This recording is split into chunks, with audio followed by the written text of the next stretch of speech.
All right, team, welcome back to the Ask Maddie show. We are going to provide you a great show today. We were not here on Monday because it was a bank holiday, but we are back to give you guys some real value today discussing Casper, HBAR, and Algorand. You guys have some interesting questions, even a question about recouping money. So we are going to get into that on today's show. Maddie, before we jump into the show here, I have a question for you because everyone is feeling the market right now. We are in a pause moment on Bitcoin right now. It's sitting very flat. And we get into these moments a lot. And so I think it would be a good refresher to talk about briefly the crypto market in relation to something like the stock market. Where in the stock market, there's always this boogie up, this slow grind up. With crypto right now, we are in yet another moment where we are at a full pause in Bitcoin right now. So what can you tell us about the difference between the stock market and the crypto market for people that are not that aware with how the crypto market works? Sure. Good questions, and also great point to just kind of how the stock market moves as a whole. We definitely do see that slower boogie with the stock market, and that can also be attributed to the stock market closing at the end of each day, as well as not being open over the weekend. So we just get a lot more price action that happens in the crypto market as a whole. Now, if we were to kind of just do bird's eye view, kind of looking at what's happening with the stock market and kind of in comparison to what's happening with Bitcoin and the rest of the crypto market, stock market has remained relatively stable. We on each and every episode we do a top-down analysis. So we look at the Dow, we look at the S&P, and we look at the Nasdaq. We look at a couple other crypto-related stocks as well, but we always want to get that top-down. So just kind of get a pulse on what's happening in the equity markets. And the equity markets and stock market have remained like relatively elevated. They've remained relatively stable. Now we haven't really poked any new highs in the stock market over the last few weeks, but we've just been kind of ranging kind of in a very tight range there. So, and again, when we get these impulses and then you get some consolidation, that's a very, very healthy way to go about things. Of course, in an ideal world, we buy and then 2 days later we get to our targets and we sell everything, right? Like that's the ideal scenario for us as humans. But when we start to understand and respect market cycles, we understand that that's not the case. Now, we look at also Bitcoin and, Bitcoin as a whole right now trading around 96 and some change. We've really been heavily range bounding here, even between like 92 and let's call it 99.5, $100,000 has been a very tight range for Bitcoin. We've had a lot of volatility over the last few weeks, even just looking at just a lot of chop, and that is something that we've pointed to as a very real possibility when we saw those liquidation candles. It's kind of something I prepped my team for when we saw that initial series of down candles. I'm like, all right, some of you guys, this is your first rodeo. Some of you guys have seen liquidation candles before. Let's talk about what that means. And when you generally get those big liquidation candles, you should expect chop. You could expect some of those wicks to be filled at some point, if not all those wicks. At least good size of partial fill, 60-70% fill. So now that we're seeing kind of some of that chop and consolidation and rest behavior, it's actually exactly what I was expecting with the liquidation of that size. So I know that it's like boring and frustrating when the markets are doing this, but at the end of the day, it's very much needed. So remember, guys, correction and consolidation are the keys to successful and sustainable impulses to the upside.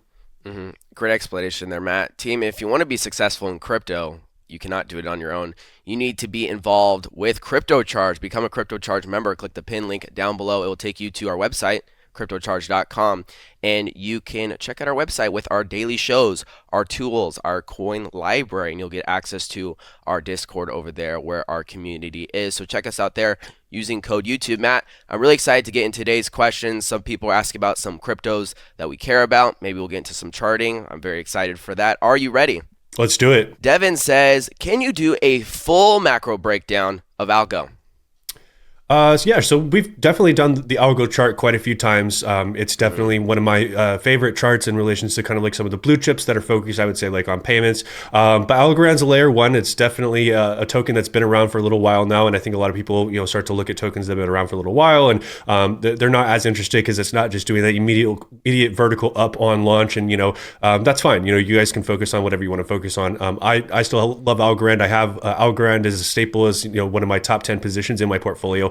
I guess it's just kind of like a top view of ALGO as a whole is it's first of all a pure proof of stake model, which is very efficient. I think that we're starting to learn that the proof of work model and the sanctity of proof of work is not going to be necessarily the front and center of conversation with DLT and blockchain solutions as a whole moving forward, just because it's so it's a huge energy hog. It doesn't make a lot of sense for us to focus on proof of work. So we're going to be looking at proof of stake. There's obviously a lot of other consensus models out there, like we talked about, like DAGs, direct with the acyclic graphs, that are also very efficient. But proof of stake right now is one of the very big consensus models that people are gravitating towards. You have incredibly high transactions per second. So remember, guys, when you read about, even in the white papers, they'll talk about, a fixed number. They say this is TPS, transactions per second.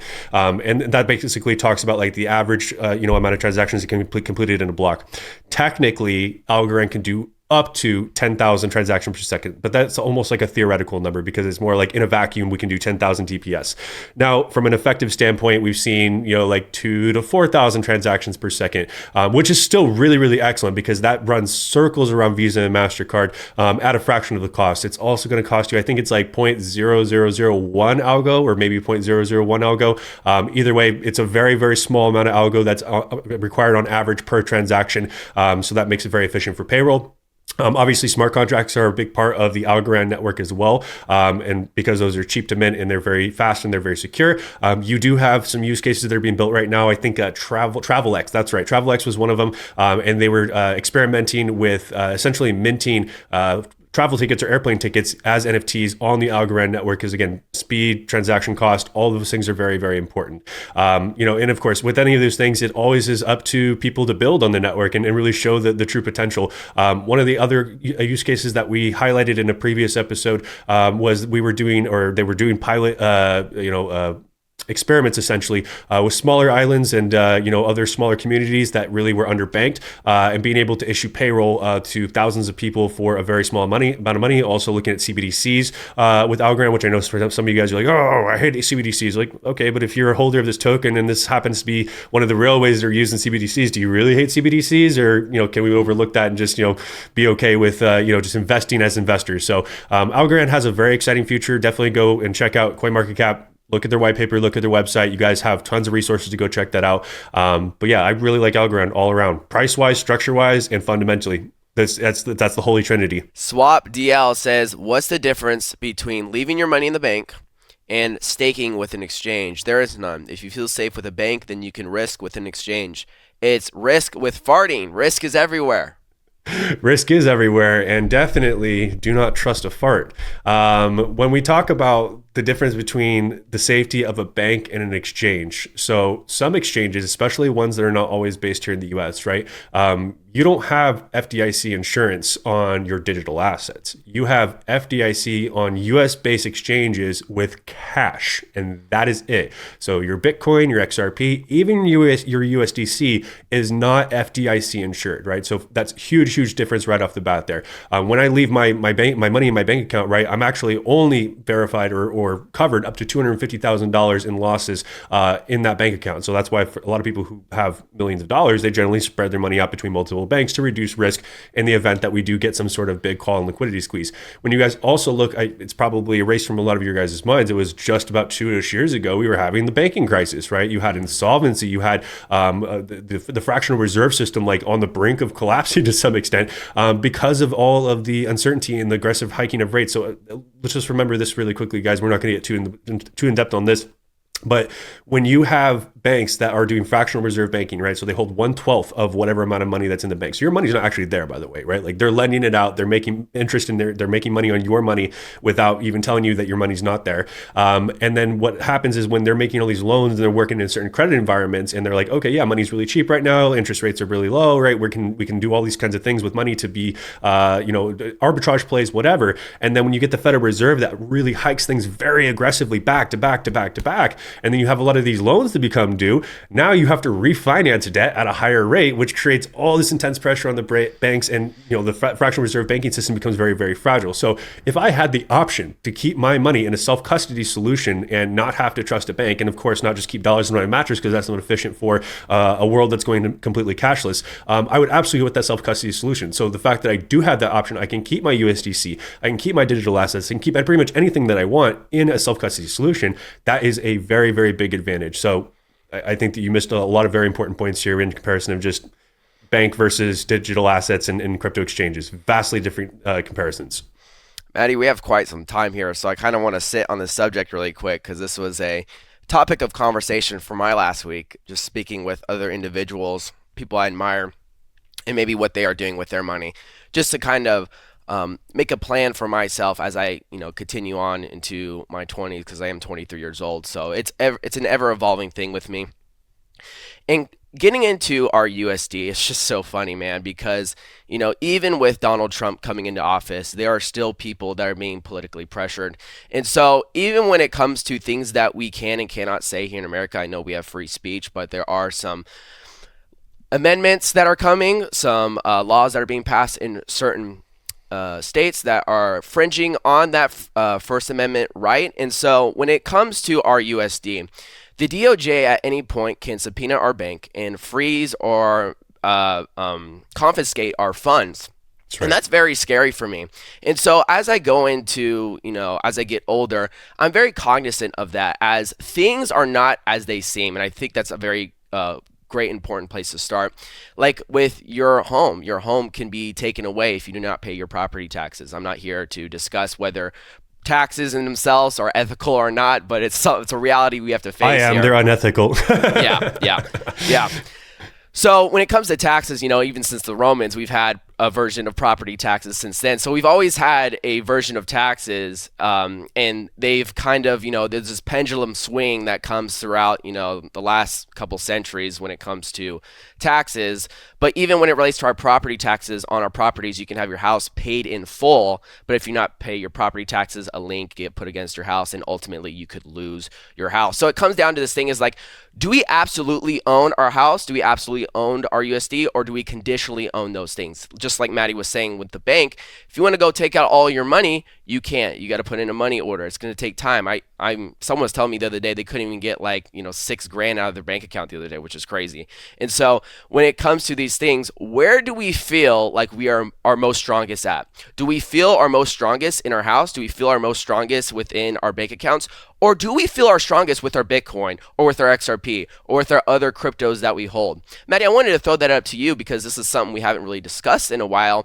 And I feel like this should really be the backbone of our crypto holdings here because we do like to think about the investment features sometimes, but we forget about the society in which we live in. Definitely. Self-sovereignty is something that people overlook on such a big scale. To your point, you were talking about, obviously property taxes, you don't truly own your home even after you own your home.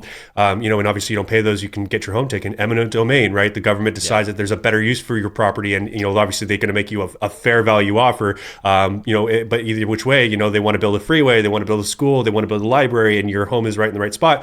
They can take your home, right? So there's a lot of things in our life that we consider to be like permanent, things or things that could never be taken away from us, or the system would never do this in a certain way or never crumble in that way. But it has happened, right? That we've seen many monetary resets, like you mentioned, through a variety of different phases in history, and not just here in America. We've seen a lot of different risks around the world with banking, and it's so important that we have as much control over assets as humanly possible. And I'm not ignorant to think that we won't have laws in the future that maybe require you to register self custody devices and all this other nonsense, but like you mentioned, there's people who have difficulty withdrawing their own money, and not even in ridiculous amounts. And really, it shouldn't matter if it's a ridiculous amount, it's your money. But really what it comes down to is the banks want to create these roadblocks for us so that if we do want to withdraw massive amounts of money, it doesn't hurt their fractional reserve banking system. Because if everyone goes and withdraws at once, you get a bank run. We've seen it happen before. So they try to create these barriers. Oh, why are you depositing $10,000? Why are you withdrawing $20,000?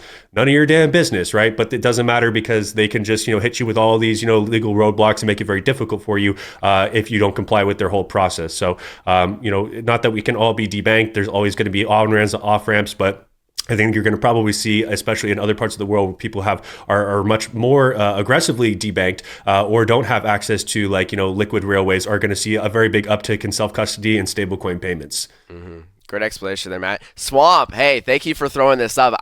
Maddie started talking about it, and he made it bigger, and I was like, oh, Gavin, I know exactly where this is going. But thank you for that. We got to talk about that a little bit more. Degenerate Speculator says, I wish you guys would cover the difference between H-bar market cap fibs versus price fibs. Very important difference. Thanks, guys.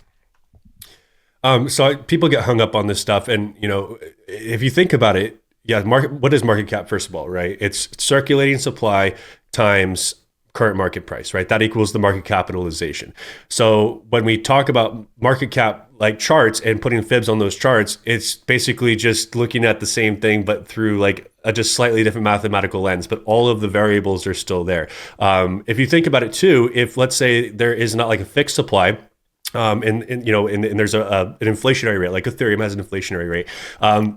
You're going to kind of see that baked into the price a little bit, right? Because if there is like that consistent, flow of coins that are coming onto the market, price will reflect that. So to some extent, the fibs will always be relatively in line with what price is doing, because remember, the market cap is related to price and circulating supply. So you might find if you pull up a market cap chart that maybe the fibs are adjusted just slightly. But really, I don't think it's that big of a deal. I think that people overthink it, or they want to come up with a different price target, and that's fine. Like, use multiple tools, see how it vastly compares. But at the end of the day, you also can't look and say like how fast something's going to happen, because if you're trying to use market cap and you're like, well, let's say that we see price really aggressively outpace the inflationary aspect, well, maybe those fibs are not so relevant anymore, right? Because now you have a price appreciation that has outpaced the inflationary rate. So you would really have to do it based on also like a very specific time period too. You'd have to look at like the actual inflationary growth on that particular network. So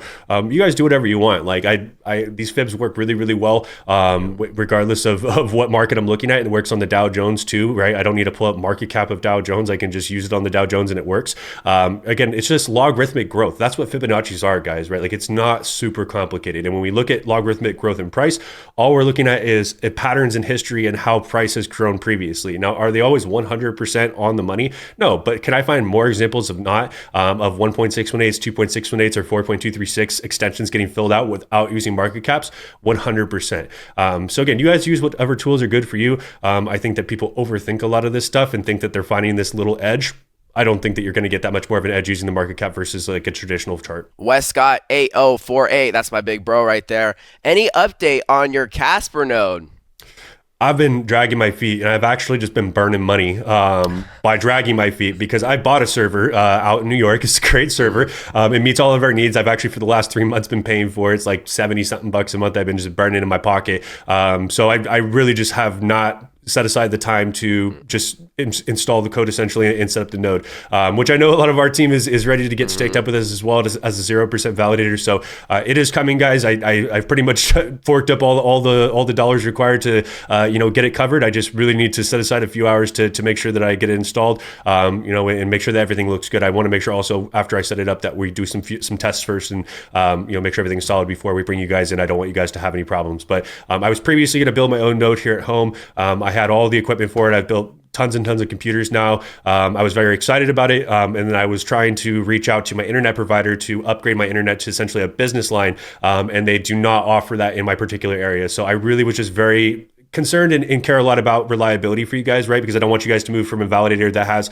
99.9% uptime, and then move to our validator node, and then we have some sort of outage in my neighborhood, or I have an inconsistent because I'm sharing a node with my neighbors. Even though my internet's very good, I have like almost no issues with my internet at my house. It's very good internet. It's a whole gigabyte. But I wanted to get that business reliability internet. I wasn't able to secure that, so I went the other route. I'm in a dedicated server which has very good security. It's going to have probably nearly 100% uptime, and you guys shouldn't have any issues on that. So when it is set up, I'll let you guys know. Sorry for the delay. Grit93 says, any way to recoup money? Had 22K stolen last night of XRP at HBAR.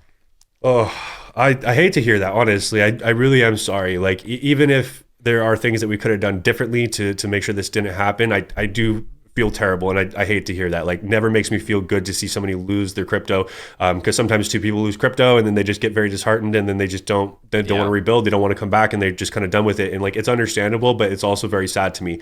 A few things that we can talk about here about internet safety. So I probably need a little bit more information as to what actually happened, but generally, when you have funds ripped out of your wallet and they've been moved to another wallet, you're pretty much cooked. There's very little you can do to reverse crypto transactions. And again, that's one of the features of crypto, is that it is final and irreversible. Now, on certain networks, you can create with certain particular environments like sidechains on the XRP ledger, you can set up clawbacks under certain contingencies, but that doesn't mean anytime you send any XRP to any address that you can claw it back. Only with people that have that particular environment set up for their sidechain under certain circumstances. So let's talk about a few safety things, guys. And I know this maybe seems like boring to you guys, but it's so important, and you think that it's not going to happen to you until it does. One, let's talk about two-factor authentication. A lot of you guys are like, I have 2FA. If it's a text message, in my opinion, that's basically no 2FA. SIM spoofing is a very big problem. Basically, it's not very difficult for people to intercept text messages on your behalf. So when if they were to try to, log into your account, they can receive that verification text message and send money out of your account. So if you guys are on Uphold, Coinbase, Mexi, doesn't matter. Switch it to 2FA using a authenticator app. Duo, Google Authenticator, doesn't matter. That reduces a massive risk right off the bat. All right. So make sure you guys are doing that. If you guys think, oh, well, I like the text messages, it's easier. Boo-hoo. Well, you are just telling yourself that I'm ready to get robbed. And I've seen it happen, right? I've seen SIM spoofing happen with my own eyes with somebody I know, not even just like an anecdotal story. Obviously, keeping your coins off of exchange is going to be another big deal here, right? Like if we trust exchanges, you're just going to have a lot higher probability of getting those coins hacked, because guessing a combination of user password, which by the way is not that difficult, because when data leaks happen, so you guys have probably gotten stuff in the mail, or seen text messages or stories of like places that you shop or whatever, stuff getting leaked. If you guys are repeat email username password users, good chance that they will use that, and they will just go to like mass search like Coinbase, Binance, whatever, and just plug them in and see what works, right? And then if they say, hey, we sent a text message to this, boom, all right, let's go for the SIM spoof, right? And then they'll try to get after it. So just leaving your coins on exchange as a whole can open up massive vulnerabilities for you. So again, self-custody is going to be a big deal. Also, guys, make sure when if you decide to interact with decentralized applications, whether you're using MetaMask or cold storage or whatever, it doesn't matter what you're using. Be so careful, guys. There's so many phishing links out there. There's lots of opportunity to click on things that you shouldn't click on. So just really be super conscious of that. Like I know a lot of you guys think that you can click on anything and computers are so good these days, they're going to catch anything. That's not the case. When you guys get emails, I know I'm going through a lot of stuff, but I really want you guys to be so careful with your stuff. We're talking about $22,000 here. This is not a small amount of money to lose. Like that's enormous, right? Like that's shy of 2/3 of a year of the average American salary. Like that's absolutely insane amount of money to lose. When we talk about email security, like when you guys get emails, if someone says, hey, you need to update this in Coinbase, hey, MetaMask needs you to upgrade your wallet, do not click through. If any of those things actually need your attention, just log directly in and you'll see a notification that says, we need this information, we need that information. Never click through the links. It's always just best practice. And also just when you guys are using the internet as a whole, like use a VPN. Like I know that some of you guys don't want to spend the money. It's not very expensive. I mean, the one I use, I think is $12 a month. They have ones that are cheaper out there. At the end of the day, I really don't care which one you guys use. Just use a VPN. You don't have to be connected to another country to use a VPN. It's just best practice. Even on my phone, I have a VPN because you just don't know, right? Like, and there's so much app tracking that's going on. All it takes is for you to click on one bad link and someone to either grab keystrokes from your computer or be able to scrape information off your desktop and they can get into your stuff. Last thing that I'll mention here is if you guys are using cold storage or even Exodus wallet, right? If you're using a software wallet, we had a horrible whole story about this with Exodus. When you guys have seed phrases or anything like that, do not keep a copy of those seed phrases even on your desktop, right? Especially not in a Google Drive, right? Like that's begging to get hacked. But even on your desktop, and you're like, well, Matt, so no one's going to break into your house. They don't have to break into your house. If you click on a bad link and they catch keystrokes or they're able to screen watch, which is not very difficult, and a lot of you guys click a lot of dumb shit out there. I know you guys do. They can watch your keystrokes. They can get into your stuff when you're not even looking and drain your entire wallet. Okay. So there's a variety of different ways this could have happened. There's probably very little chance you're going to get this recouped. If it was on exchange, there's a possibility if maybe they can do, some research and they're able to prove that, there was a security breach on their side and not just from your leak of user pass, they may be able to do something for you, but very unlikely. Moving forward, just be so safe, guys, right? Like, I know that it sounds very excessive, but I've taken all these measures and I've never had any of my wallets hacked or manipulated in all these years of crypto. So be careful, guys. I don't want to hear stories like this. Yeah, great explanation there, Matt. That was actually really needed. Yeah, that is a large sum of money. And I wanted to attach back to the big thing about the Google Authenticator, not to just harp on this extra longer than we already have to, but there's actually a lot of content, Maddie, on TikTok about these scammers literally breaking down. There's actually a famous video of a scammer that made a song breaking down SIM spoofing and how he scams people. And so that's like a great starting point. Like if you're not sold on what Maddie just talked about, especially with the Google Authenticator and, not just doing the 2FA with your text or with your email, just go on TikTok and just watch all these scams like crypto scams or sim spoofing. Look those things up and it will open you up to a whole new world. And team, if that was like overbearing for you guys that Maddie just went through, it's really not. There's just a couple things that you need to get through. I know Maddie like went through like I don't know, Maddie, that was like 3 minutes of you going through best practices there. Team, Yeah. it's really not that scary. Like again, Maddie said he never been hacked. I had never been hacked either. When it comes to emails, I just don't take emails that seriously. If you want to get a hold of me, it's always like you got to text me or you got to call me with the texts. I'm not clicking on no weird links. I don't care who you are. And so, team, that is just really the breakdown of those best practices. I'm glad we got through it because if you're new here, you have to know these things, right?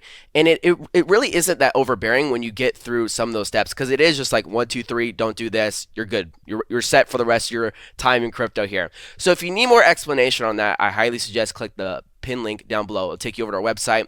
Our team over there is super knowledgeable. They're in there every single day. And so if you have questions, you need tech support, you need to reach out to Matt, you have access over there. So if something happens, you can send a screenshot and be like, hey, yo, Matt, was this bad? And it's like, yeah, that's bad. Don't click on that, you know? So, Yeah, always happy for you guys to ask questions in there. Last tip I'm going to give you guys for just general internet security: 3 to 4 times a year, full change of passwords. Like, and I know that sounds really excessive. Like, change them several times a year and have several different passwords you guys use. I know a lot of you guys are using passkey out there, which is going to be good, right? Using your bio face to secure. You can also have Apple create and you know whatever. There's a lot of other programs out there create long complex passwords for you that's secured using passkey.